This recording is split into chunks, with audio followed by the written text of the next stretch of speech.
ხელჩართული ჩხუბი სპორტსმენებს შორის გავრცელებული ინფორმაციით ერთმანეთს მერაბ დვალიშვილი და ერთ-ერთი დაღესტნელი სტუმარი დაუპირისპირდნენ.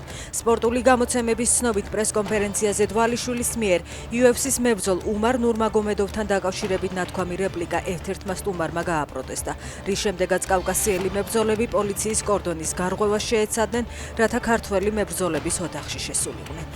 21 წლის ფატიმა ქერიმოვას მკვლელობაში ბრალდებული ბათუმის აეროპორტში დააკავეს.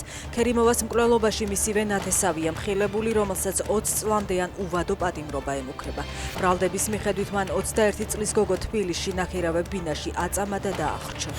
აფეთქებების სერია კიევში რუსულმა ძალებმა ღამით უკრაინის დედაქალაქის 4 რაიონი ბალისტიკური რაკეტებით დაბომბეს. დაშავდა 10-მდე ადამიანი. რუსეთმა რაკეტები ბრიანსკის რეგიონიდან გაუშვა. სამიზნე საცხოვრებელი კორპუსები იყო.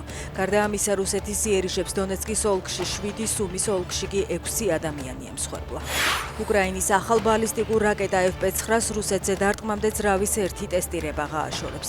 როგორც კი დავინახავთ, რომ რაკეტა იმართება და აკეთებს იმას, რასაც მას ალგორითმი კარნახობს, ჩვენ დავიწყებთ ტესტირებას რუსეთზე, აცხადებს უკრაინული თავდაცვის კომპანია Firepoint-ის დამფუძნებელი დენის შტილერმანი. FP9-ს მოქმედების რადიუსი 855 კილომეტრამდეა, სიჩქარე 2200 მეტრი წამში, ფრენის სიმაღლე კი 70 კილომეტრი.